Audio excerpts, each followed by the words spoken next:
Bueno, ustedes vieron que les comenté hace un momentito que el presidente decía que cerraríamos, ¿verdad?, con una inversión de 2.7% del Producto Interno Bruto, inversión de capital, el gasto, lo que hemos criticado, lo que todos los economistas han criticado. Lo que presenta la Dirección de Presupuesto con las ejecuciones presupuestarias nos dicen que la inversión ha sido muy baja, 2.2%. Para llegar a 2.7 hay que meter el overdrive, ¿verdad? Hay que meter el pie hasta abajo. Bueno, Jaime Aristi publicaba su artículo en estos días sobre el zigzagueo de la política monetaria y las dicotomías que hay, como cuando inyectas dinero entonces se te dispara el dólar y las cosas que ha habido con eso. Que quizás vamos a estar de 2.5 a 3.5, pero la mayor probabilidad es que seamos el crecimiento, ni siquiera la inversión, el crecimiento económico, 2.5% del producto. Pero el presidente dice eso, pero obviamente el presidente, vamos a decir, es parte interesada, digamos, porque aquí todos debiéramos estar interesados en que la economía avance. Ahora, ¿cómo hacer que avance? Dice el decano, el coordinador de la Escuela de Economía del INTEC, el economista Richard Medina, que la economía tendrá un crecimiento bajo y eso se reflejará en una caída del consumo, porque eso viene desde el 2024, él señala. Muy interesante porque dice que la reforma fiscal, aquella que anduvo asustando a la población, Hochi, generó incertidumbre y muchas inversiones se ralentizaron, salieron y dijeron déjame esperar porque no se sabe, y eso es normal y es natural.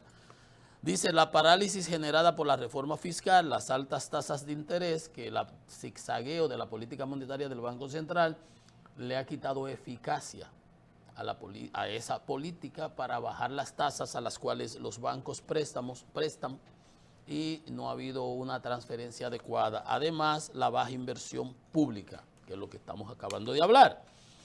Dice que eso implicará menos venta de las empresas, mayores cuentas por pagar acumuladas. La gente se va a hacer loco, espérate, no me alcanza, déjame ver, bueno, y eso afecta. Y mayores cuentas por cobrar, obviamente, si hay cuentas por pagar acumuladas, hay mayores cuentas por cobrar de las empresas. Él explica que eso viene desde la parálisis que se dio por la reforma del 2024, en principio, y eso dice, muchos empresarios pausaron sus decisiones de inversión, de aumentar la producción, de comprar maquinarias, de acumular inventario para producir. Y eso obviamente afecta.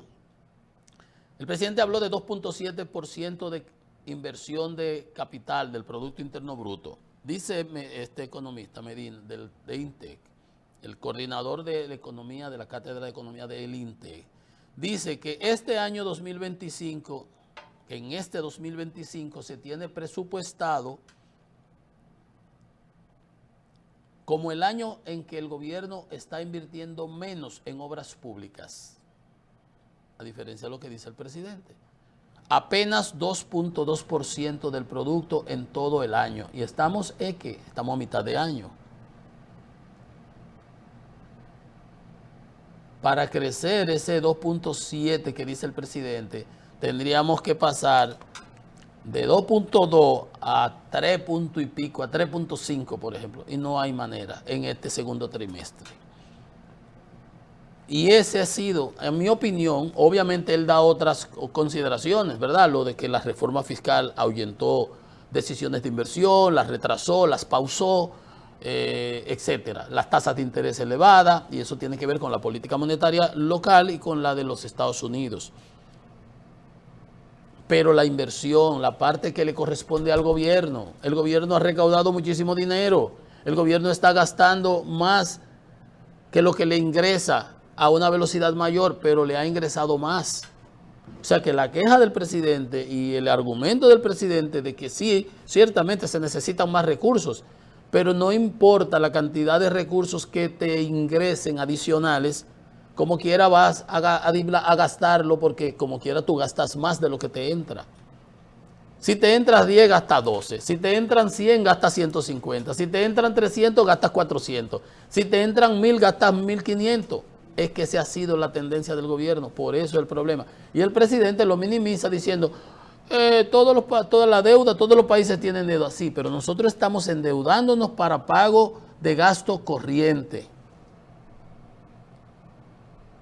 La recomendación que hacía Jaime Aristi, además, cuando se emitieron los bonos, que lo dirigieron Jaime y Andy, en el gobierno de Hipólito, los primeros bonos soberanos, 500 millones, después la segunda emisión 600, cuando la Torre Gemela, había una cláusula en la ley que se pasó en el Congreso que decía que y obviamente como todo proyecto, cuando uno va a hacer un proyecto, el estudio de factibilidad, si es la tasa interna de retorno de ese proyecto es menor que la tasa de endeudamiento, la tasa que te financias, no tiene sentido, va a tener un valor menor que cero, porque no es rentable, tiene que ser superior a la tasa de financiamiento. Si es 8 y yo voy a hacer un TIR de 10, 12, 15, excelente, buen proyecto.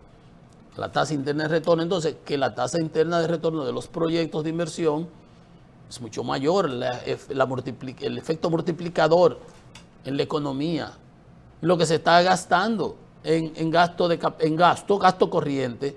Si yo cojo un peso y me lo como, me comí un peso, pero si yo cojo ese peso y lo invierto, ese peso me produce 1.5, por ejemplo, o 1.25, hasta 2 me puede producir. Y eso es lo que nos ha faltado. Pero hay cosas buenas. Por ejemplo, Promipyme colocó 11 mil millones de pesos en crédito, dice Fabricio Gómez Mazara. Ese proyecto que acaba en San Juan se inauguró el sábado. Tú firmes tu garantía.